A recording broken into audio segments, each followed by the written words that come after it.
Emma Carter had always been a woman of routine. Her days were spent balancing her work as a wildlife biologist with the responsibilities of maintaining her family's century-old ranch in the quiet town of Willow Creek. The ranch, once a thriving cattle operation, had been scaled back by her father years ago. Now, it was more of a sanctuary for local wildlife and a testament to her family's history. Emma had no intention of selling it, despite the numerous offers she had received over the years. To her, the land was more than just property. It was a living memory, a piece of her heritage that no amount of money could replace. So, when she received the first voicemail from a man named Daniel Grayson, she deleted it without a second thought. Daniel introduced himself as a real estate developer representing a group of investors interested in acquiring properties in the area. His tone was smooth, almost rehearsed, as he spoke about the opportunities and progress that could come from selling the ranch. Emma wasn't interested. She had no desire to entertain sales pitches from people who couldn't understand the value of the land she called home. But the calls didn't stop. Daniel was persistent, leaving voicemail after voicemail, each one more insistent than the last. He spoke of the future, of how Emma could do something great with the money she would receive from selling the ranch.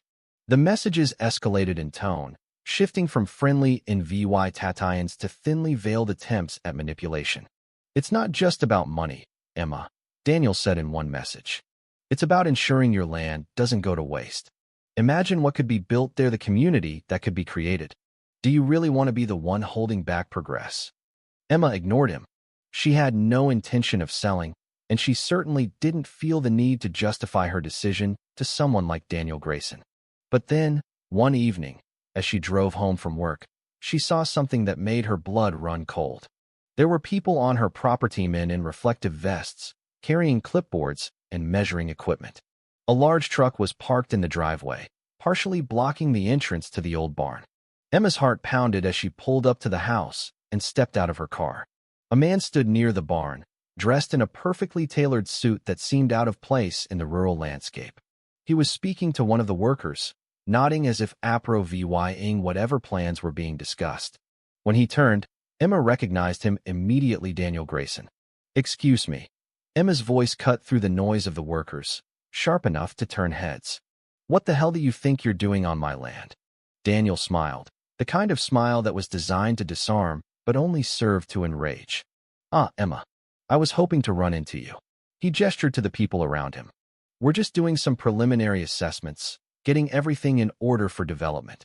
Emma stared at him, stunned. "Development? What development?"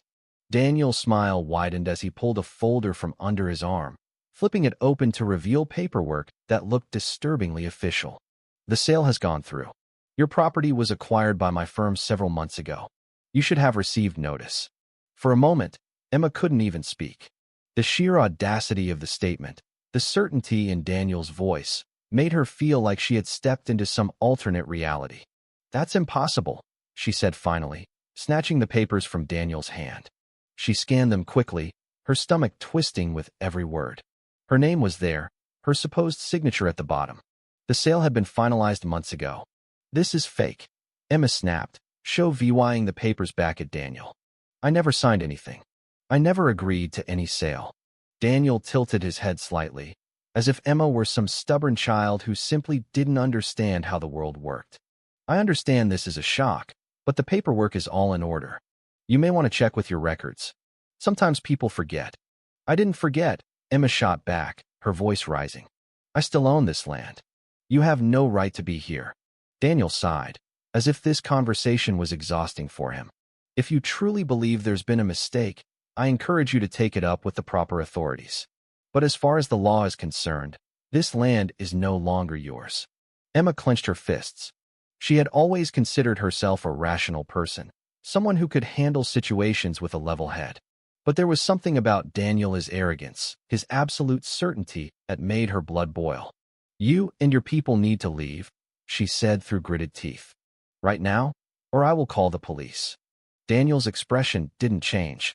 If anything, he looked amused. "Of course. I wouldn't want to make you uncomfortable." He turned to the workers. "We're wrapping up for today. We'll be back soon." Emma didn't wait for them to leave. She stormed inside, her hands shaking as she pulled out her phone. The police dispatcher listened calmly as she explained the situation, but when the officer arrived, he took one look at Daniel's paperwork and frowned. "Ma'am," he said carefully, "this looks official." "I don't care what it looks like," Emma snapped. "It's a lie." The officer shifted uncomfortably. "This is a CIVYL matter. If you believe fraud has been committed, you'll need to pursue legal action." Legal action?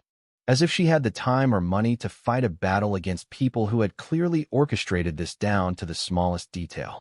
Emma wanted to scream, but she forced herself to stay calm. "So, you're telling me that someone can just file fake paperwork, claim they own my land, and you can't do anything about it?" The officer looked genuinely sympathetic, but his hands were tied. "I'm sorry, ma'am, but there's nothing I can do right now." Emma barely heard him. Her mind was already racing, trying to figure out her next move. She wasn't going to let them steal her home. She didn't know how yet, but one thing was certain: Daniel Grayson had just made the biggest mistake of his life. Emma couldn't sleep that night. Every time she closed her eyes, she saw Daniel Grayson standing in her yard, that smug, condescending smirk stretched across his face as if he had already won. The papers with her forged signature burned in her mind, each line of text a reminder that someone had gone to great lengths to fabricate a sale that never happened. It wasn't just some clerical error, this was deliberate. Someone had stolen her land on paper and expected her to simply walk away. But she wasn't going to walk away. She refused. By sunrise, she had already made a list of the steps she needed to take. First, she had to check the county records for herself. She didn't trust whatever Daniel had shown her.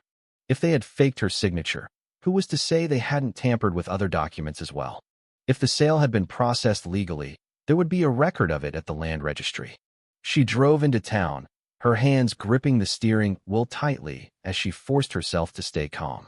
The county clerk's office was a dull, bureaucratic space lined with rows of filing cabinets and outdated computers.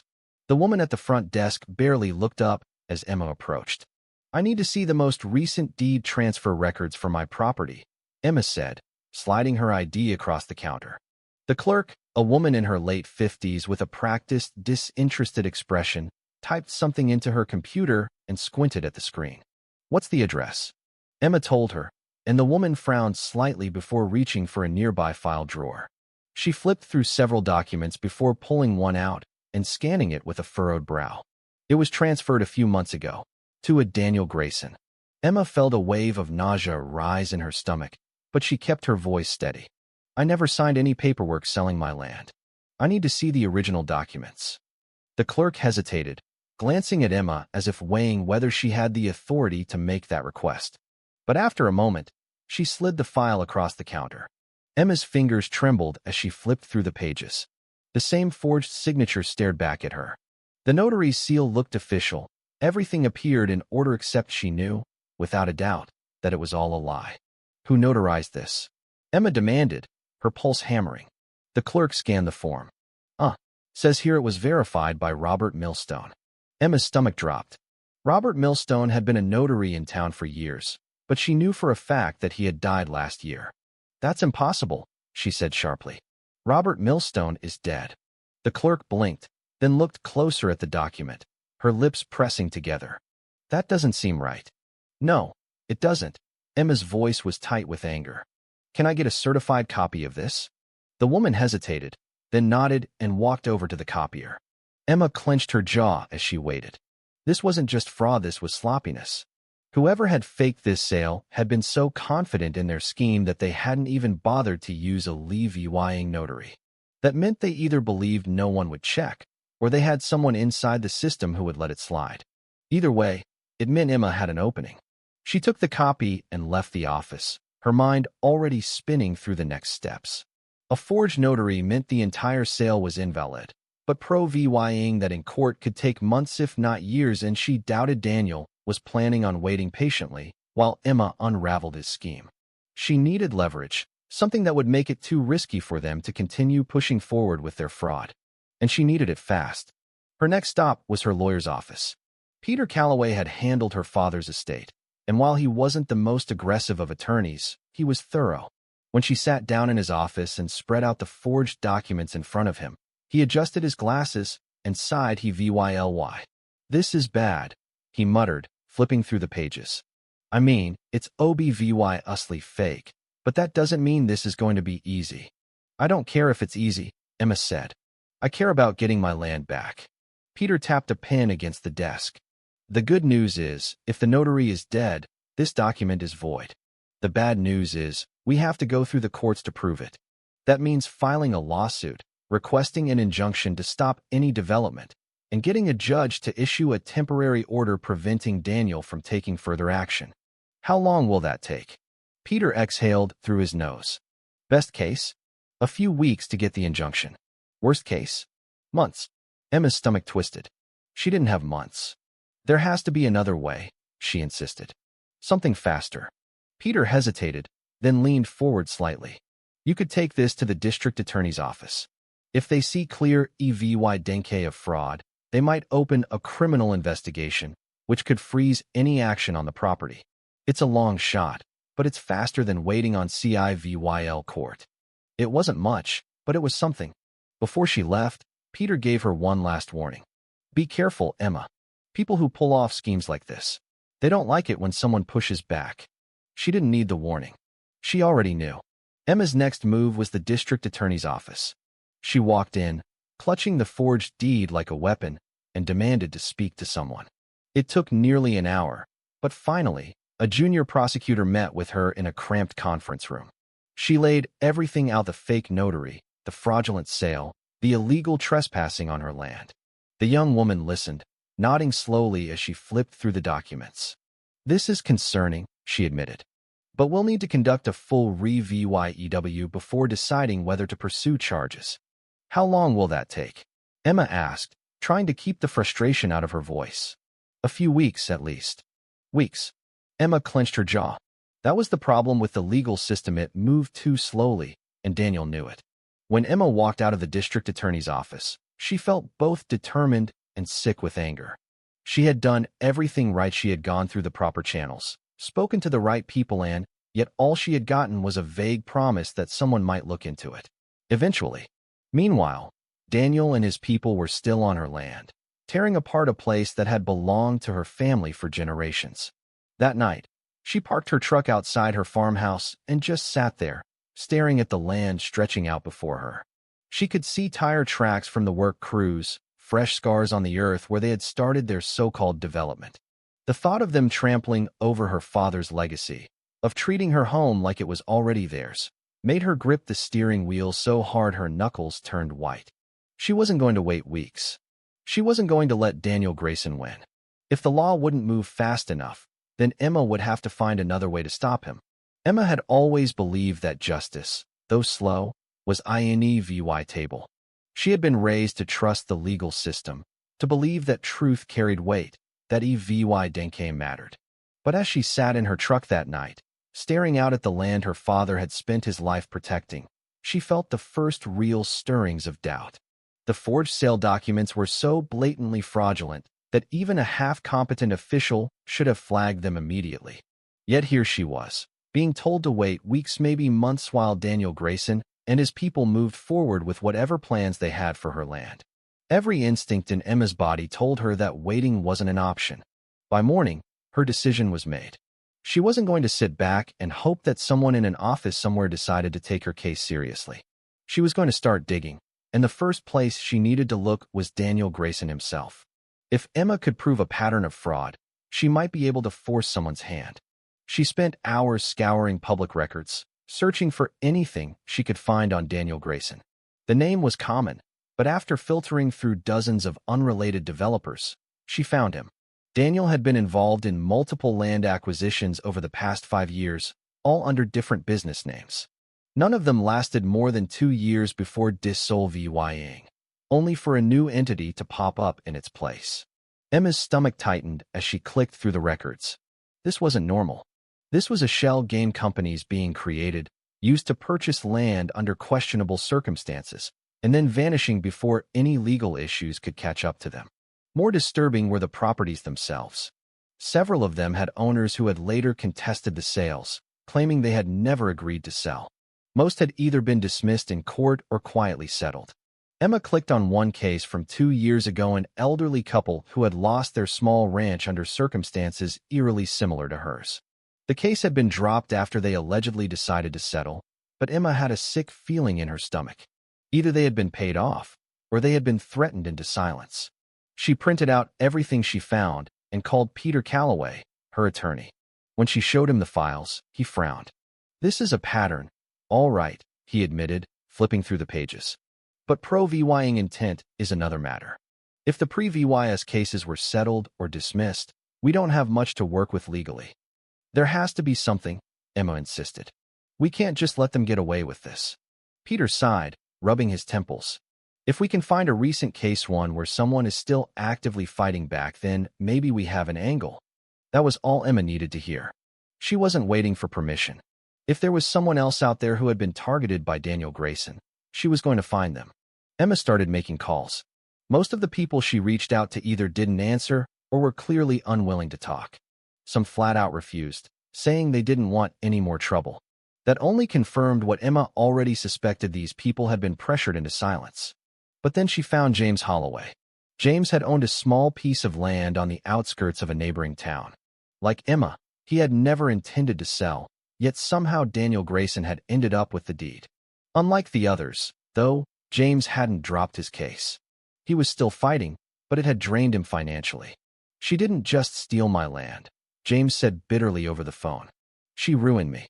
I lost everything trying to fight her, and when I wouldn't back down, things started happening. My truck was broken into. Someone slashed my tires. One night, I came home to find my front door wide open.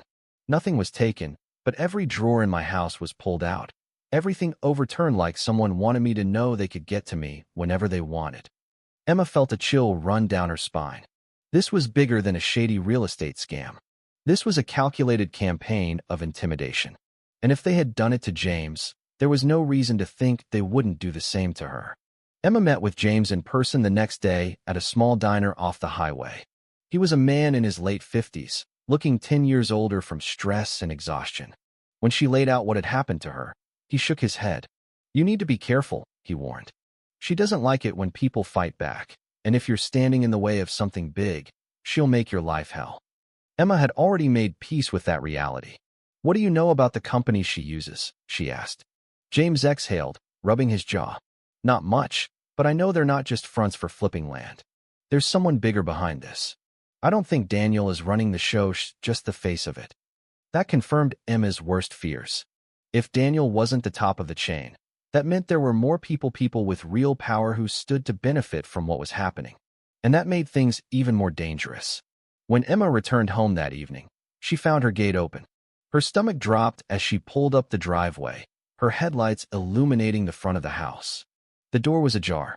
She parked and got out slowly, every nerve in her body on edge. Her hand tightened around the small can of pepper spray in her pocket as she stepped inside. Nothing looked stolen, but the message was clear. Drawers were pulled open, her father's desk had been ransacked, and every single file related to the ranch was missing. She backed out of the house, her pulse hammering. She wasn't staying there tonight. Emma drove straight to Peter's office, slamming the car door shut behind her as she stormed inside. "Someone was in my house," she snapped, barely able to contain her anger. "They took every document related to my property." Peter swore under his breath. "That's not just intimidation, that's an escalation." "No kidding," Emma snapped. "What do? We file for an emergency injunction first thing in the morning," he said firmly. "If we can get a judge to issue a temporary halt on any transfers or development, it buys us time." "That's not enough," Emma said. "They're getting bolder. They're making it clear that they're not afraid to come after me." Peter looked grim. "Then we go to the press." Emma hesitated. She had wanted to handle this through the system, but if the system was moving too slowly, then maybe it was time to put some pressure on it. "I'll make some calls," Peter said. "You should stay somewhere else tonight." She did. She crashed at a friend's house, but sleep didn't come easy. The thought of someone rifling through her things, taking what they wanted, made her skin crawl. But it also solidified her resolve. The next morning, Emma met Peter at the courthouse, where he filed the injunction. It would take a few days for a judge to rule on it, but at least the process had started. That afternoon, Daniel showed up at her ranch again. Emma saw him from the road as she drove up. Daniel was standing by the barn, talking to two men in suits. When Emma stepped out of her truck, Daniel turned, smiling like she had just run into an old friend. "You really should have taken my offer when you had the chance," Daniel said, tilting his head. "This didn't have to get messy." Emma didn't smile back. "Get off my property." Daniel sighed. "You don't understand who you're up against, do you?" She nodded toward the men behind her. "These gentlemen are here to make sure things go smoothly. I suggest you start packing." Emma crossed her arms. "I suggest you get a lawyer." Daniel laughed, shaking his head. "Oh, Emma, I already have plenty of those." But for the first time, Emma saw something else in Daniel's eyes: frustration, maybe even fear. And that told her one thing. She was getting closer to the truth. Emma had never been the type to seek out conflict, but she also wasn't the type to be intimidated into submission. She had spent the last few days doing everything right, filing for an injunction, gathering evidence, and speaking to the district attorney's office, but nothing had changed. Daniel Grayson was still walking around like she owned the place. Her men were still showing up unannounced, and now Emma couldn't even be sure that she was safe in her own home. She had spent the night away again, staying with a friend rather than risk another break-in. And while she knew she had made the right decision, it only fueled the growing frustration inside her. She was being pushed out of her own life, forced to live in fear while strangers dismantled everything her family had built for over a century. The legal system was slow, and even though her attorney was confident they had a case, that case would take time she didn't have, time that Daniel was banking on her not being able to afford. By the next morning, Emma had made up her mind. She wasn't going to sit back and wait anymore. She was going to fight back in a way that Daniel didn't expect. The first step was understanding exactly who she was dealing with. The shell companies, the fraudulent transactions, the intimidation tactics. This was more than just a greedy developer pulling off a few scams. This was something organized, something much bigger. Emma had already found multiple cases of similar land grabs, but what she needed now was proof that Daniel wasn't acting alone. She needed to find the connection between these sales and whoever was really pulling the strings. She spent the entire morning back at the county records office, combing through every document she could find that had Daniel's name attached to it. She wasn't just looking at her current business dealings, she was looking at everything. Previous employers, past business partners, even old addresses. She needed a lead, anything that could give her an edge. And then, buried in a stack of records from nearly a decade ago, she found something interesting. Daniel Grayson had once been listed as the registered agent for a company called Lexington Development Group. The name meant nothing to Emma at first, but when she searched it, she realized it was connected to several controversial land deals, many of which had ended in legal battles or government buyouts. The company itself no longer existed, at least not under that name, but Emma recognized some of the addresses listed under its acquisitions. They were the same ones she had found when she was researching previous victims of fraudulent sales. This wasn't just about flipping properties for a quick profit. This was about controlling land that was later used for larger developments, projects that required significant backing. Emma's mind raced as she pieced it together. Someone was funding this someone with serious money and connections. And Daniel was just one of many people working to secure the land by any means necessary. Emma took everything she had gathered and brought it to Peter. He sat in silence for a long time as he reviewed the records, his usual calm expression tightening with something close to unease. "This is bigger than I thought," he admitted finally. "If you're right, and this goes beyond Daniel, then we're not just dealing with a fraudulent sale. We're dealing with an entire network of illegal acquisitions. Which means we need more than just an injunction," Emma said. "We need to expose them." Peter hesitated, clearly weighing the risks. "That's dangerous," he warned. "These people don't operate out in the open for a reason. If you start pulling at the wrong threads, you could make yourself a target." Emma let out a humorless laugh. "Peter, I already am a target." He nodded grimly. "Then we need to be smart about this. You need protection, Emma. You can't just go up against these people alone." She knew he was right, but that didn't change the reality of the situation. They had to move quickly, and they had to move strategically. Emma agreed to let Peter handle the legal side of things while she focused on gathering as much information as possible.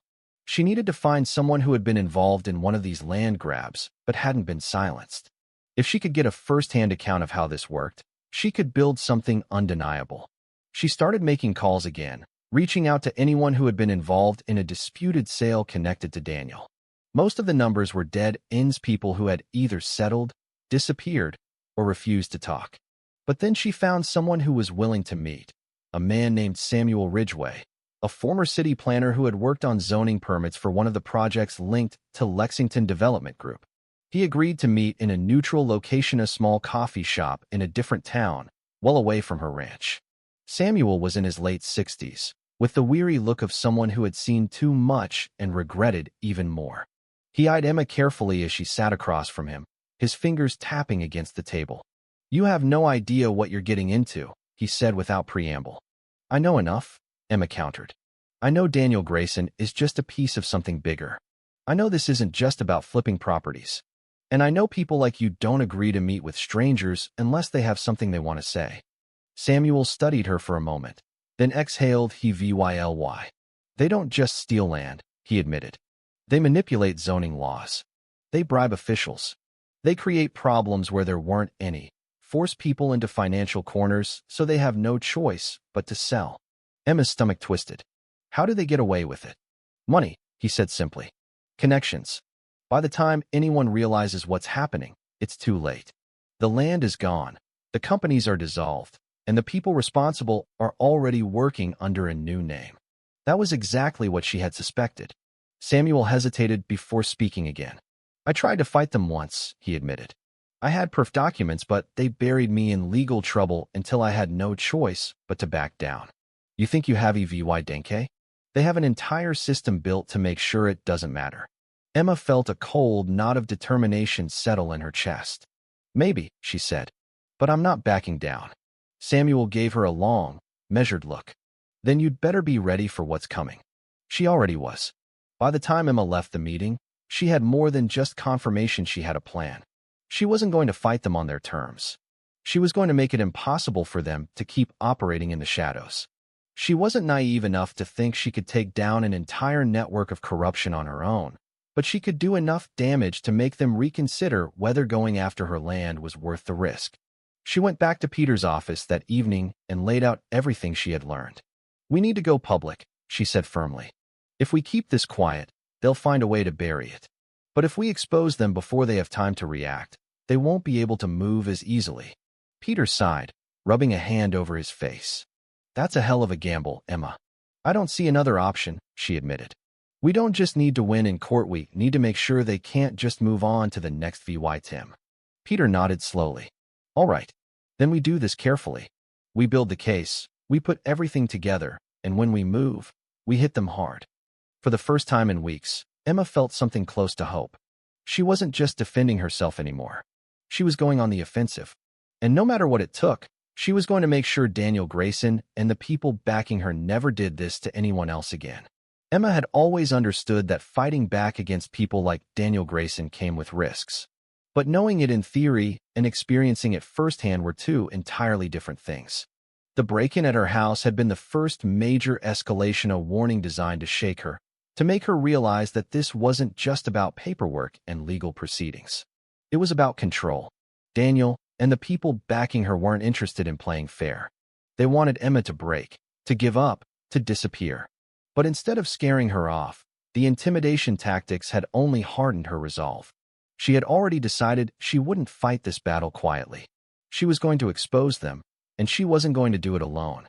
Peter had spent the last few days compiling everything they had: the fraudulent documents, the dead notary, the forged signature, the pattern of shady land acquisitions. But Emma knew that EVY Denke alone wasn't enough. If they wanted to force action, they had to push in a way that made it impossible to ignore. That meant getting people to talk. That meant making noise. That meant taking away Daniel's ability to operate in the shadows. Emma started by contacting every former property owner she had found in her research, focusing on those whose sales had been contested or quietly settled. Most refused to talk. A few were too scared to even return her calls. But one older woman named Helen Carter agreed to meet. Helen had lost her land under nearly identical circumstances, her signature forged on a deed she had never signed. She had tried to fight it in court, but when her house mysteriously caught fire a week before her hearing, She had taken the settlement money and disappeared. They made it clear I didn't have a choice, Helen said, stirring her tea with hands that trembled slightly. I thought about going public, but then the threats started not just against me, against my son, my grandchildren. It wasn't worth it. Emma felt a familiar anger burning in her chest. If we could prove what happened to you, would you be willing to testify? Helen hesitated, her eyes darting toward the window as if she expected someone to be watching. I don't know, she admitted. Even now, I don't know who to trust. That was the problem. These people didn't just steal land, they stole trust. Made their VY Tims feel like they were completely alone. That was what Emma had to change. She left Helen with her contact information and a promise that if she ever wanted to come forward, Emma would make sure she wasn't alone. By the time Emma got back to the ranch, she was exhausted, her mind a whirlwind of frustration and determination. But the moment she turned onto her driveway, she knew something was wrong. A black SUV was parked near the barn, the same one she had seen before when Daniel had come with her so-called business associates. Emma's hands clenched around the steering wheel as she pulled up, stepping out of her truck with slow, measured movements. Daniel was waiting for her, leaning casually against the side of the SUV, her arms crossed over her chest. But this time, the smirk was gone. She looked irritated, maybe even a little unsettled. Emma didn't let herself take satisfaction in that, not yet. You're making this a lot harder than it needs to be, Daniel said, her voice smooth but lacking its usual smug confidence. Emma didn't respond right away. She studied Daniel, taking in the tension in her shoulders, the way her fingers tapped against her forearm. Good, she said finally. That means I'm doing something right. Daniel exhaled sharply, pushing off the SUV. I don't think you understand what's at stake here. You keep pushing, and you're going to regret it. Emma tilted her head slightly. Is that a threat? It's a warning, Daniel said flatly. You think you're going to expose some grand conspiracy, but all you're really doing is putting yourself in danger. You're fighting something bigger than you realize. That's funny, Emma said, folding her arms. Because the more I dig, the more I realize that you're not as in control as you want everyone to believe. You're just another piece on the board, aren't you? Something flickered in Daniel's expression, something dangerously close to uncertainty. But she covered it quickly, shaking her head.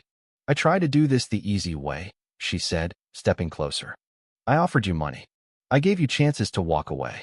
But you keep making this harder for yourself. Emma didn't move. You're the one trespassing on my land, Daniel.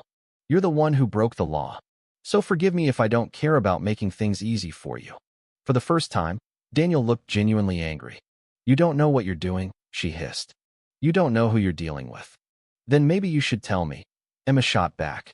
Because from where I'm standing, it looks like you're the one who's starting to panic. Daniel didn't answer. She just stared at Emma for a long moment before turning sharply and heading back toward the SUV. One of the men inside rolled down the window slightly, and Daniel murmured something to him before getting in. The SUV pulled away, kicking up a cloud of dust as it disappeared down the road. Emma stood there for a long moment, her pulse thrumming in her ears.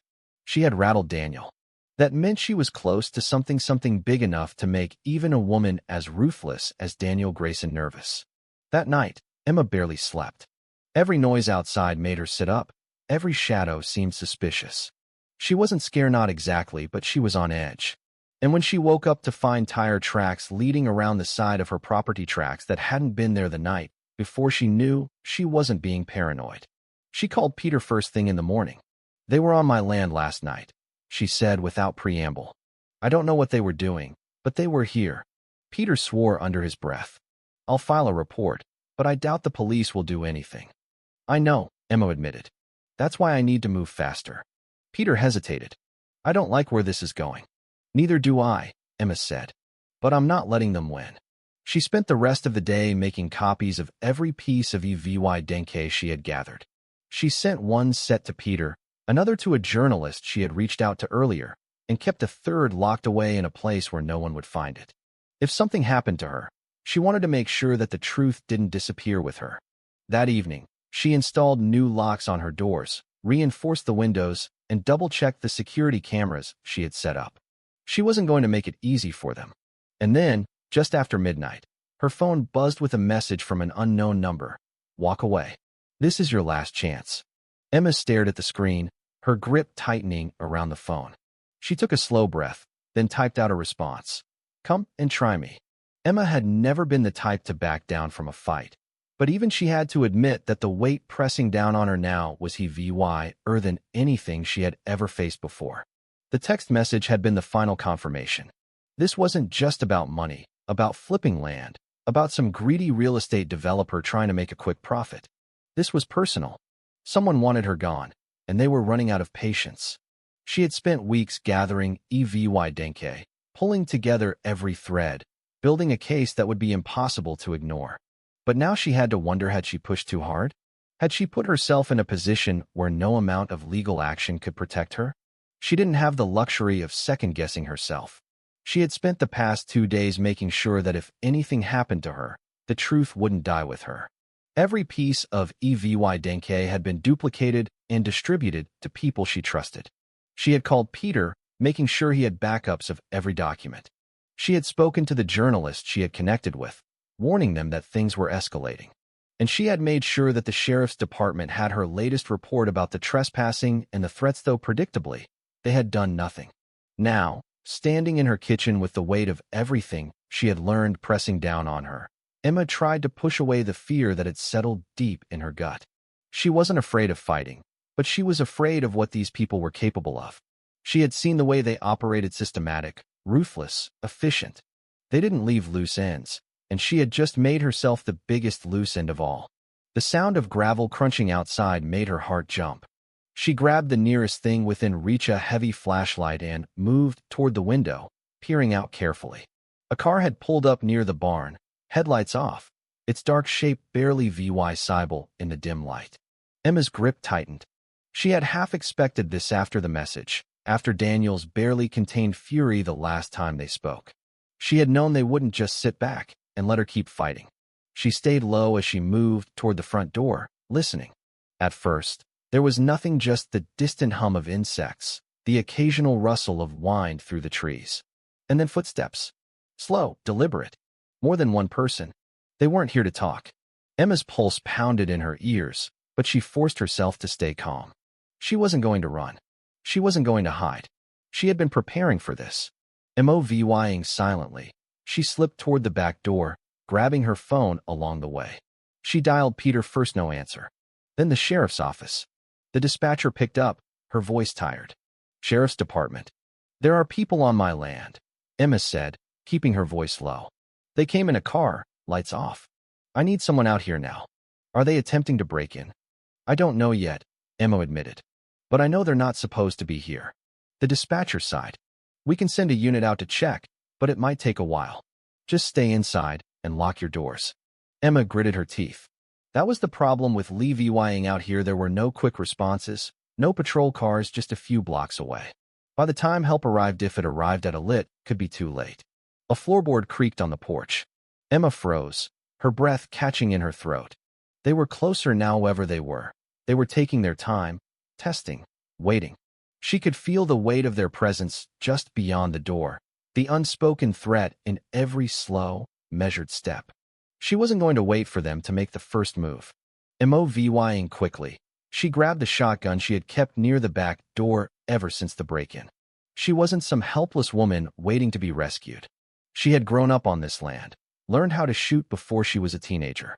She wasn't looking for a fight, but she also wasn't going to let them walk all over her.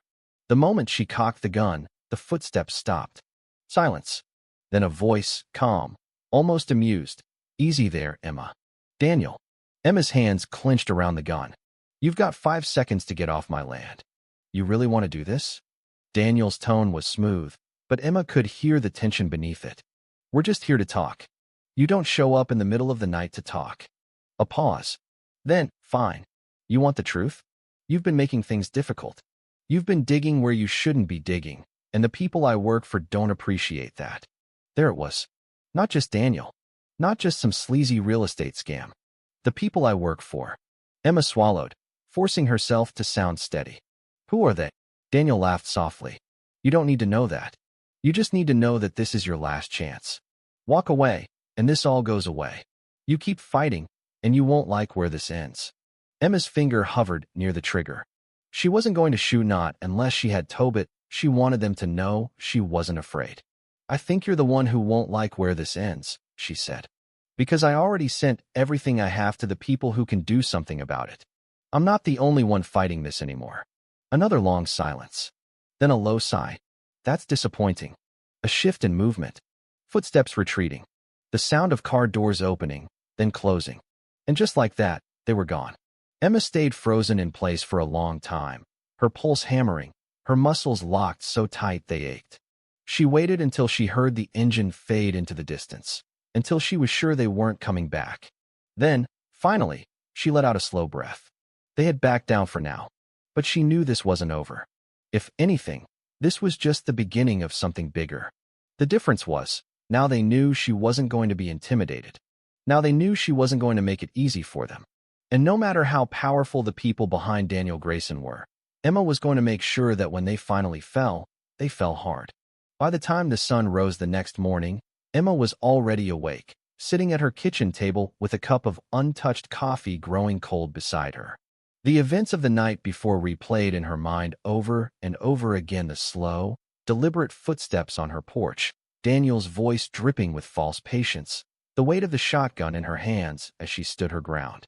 They had backed off, but only because she had forced them to.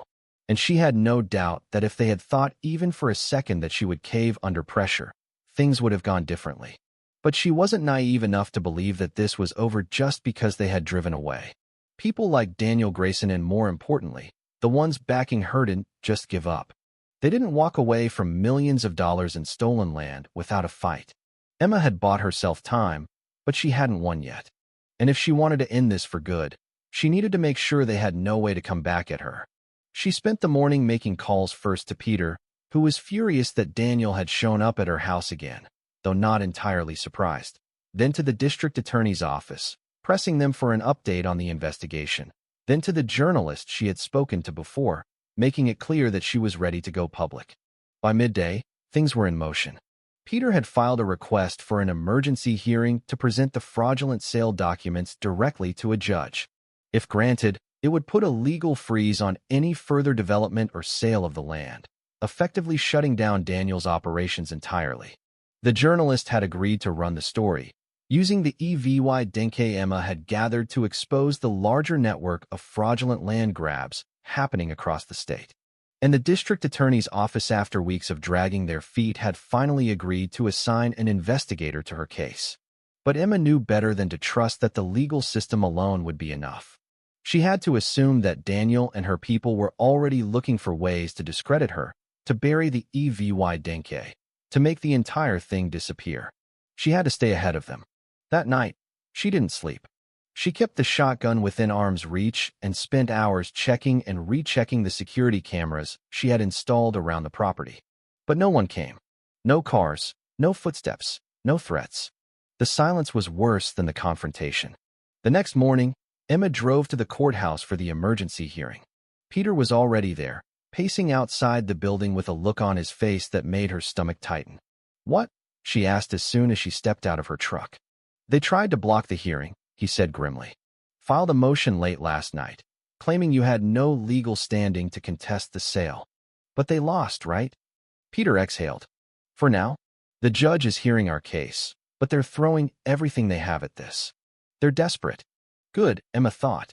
That meant they were running out of options. Inside, the hearing was tense. Daniel was there, sitting across the room with her expensive lawyer, still wearing that carefully composed mask that Emma now recognized as a facade. But there was something else in her eyes now: frustration, maybe even fear. Peter presented the forged documents first, pointing out the dead notary whose signature had somehow ended up on the sale. Then he moved on to the pattern of fraudulent sales, linking Daniel to multiple properties that had been acquired under suspicious circumstances. He didn't just argue that Emma's land had been stolen, he argued that this was part of a systematic, illegal operation. Daniel's lawyer fought back, claiming that Emma was misinterpreting the situation, that any errors in the paperwork were clerical mistakes, that there was no proof of malicious intent. But it was weak, and they both knew it. Then Emma watched as Daniel leaned over and whispered something to her lawyer, her expression tightening. A few minutes later, the lawyer requested a recess. Peter turned to Emma. They're about to offer a settlement. And sure enough, when they returned, Daniel's lawyer presented her with a deal. Emma would get her land back, no further legal action, and a cash settlement for any distress caused. It was tempting. She could have walked away right then and there with everything she had fought for restored. But she knew that taking the deal would mean letting Daniel and her people continue their operations elsewhere. It would mean all the other stolen properties, all the other people like her, would never get justice. No deal, Emma said, her voice steady. I don't just want my land back. I want every fraudulent sale investigated. I want this entire operation shut down. Daniel's mask finally cracked. Her smirk faded, replaced with something colder, sharper. Be careful what you wish for, she said softly. But Emma didn't flinch. I already got what I wanted. The judge ruled in Emma's favor. The sale was declared fraudulent, the property officially reinstated in her name. But that was just the beginning. Within days, the journalist released the full story, exposing the massive land fraud scheme Daniel had been a part of. The district attorney's office, now under intense public scrutiny, launched a formal investigation. And it wasn't long before Daniel's carefully constructed empire began to unravel. The shell companies, the bribes, the intimidation tactics, it all came to light. Daniel Grayson was arrested on charges of fraud, conspiracy, and multiple counts of falsifying legal documents. But she was just one piece of a much larger machine. As the investigation continued, more names surfaced: developers, investors, even government officials who had turned a blind eye in exchange for a cut of the profits. It took months, but in the end, the entire operation collapsed. Lawsuits were filed. Stolen properties were returned to their rightful owners. And the people who had orchestrated everything found themselves facing prison sentences instead of multi-million-dollar payouts. And Emma? She went home. For the first time in what felt like forever, she stepped onto her land without fear, without the weight of uncertainty pressing down on her. The fight was over. Her father's legacy was safe. As she stood by the old barn, watching the sunset over the fields, she let out a slow breath and allowed herself to feel its relief. She had won, and no one was ever going to take her home from her again. Months later, Emma stood at the edge of her property, looking out over the land that had been in her family for generations. The scars from the attempted development were still there, but nature was slowly reclaiming them. The grass was growing back, the trees were healing, and the wildlife was returning. She had thought about selling the ranch after everything that had happened. The memories of the fight, the fear, the constant threat, it had all taken its toll. But in the end, she couldn't do it. This land was more than just property.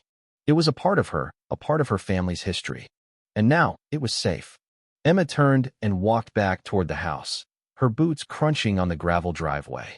She had a lot of work ahead of her: rebuilding the barn, repairing the fences, restoring the land to what it had once been. But for the first time in a long time, she felt at peace. She had fought for her home, and she had won. And no matter what challenges lay ahead, she knew she could face them.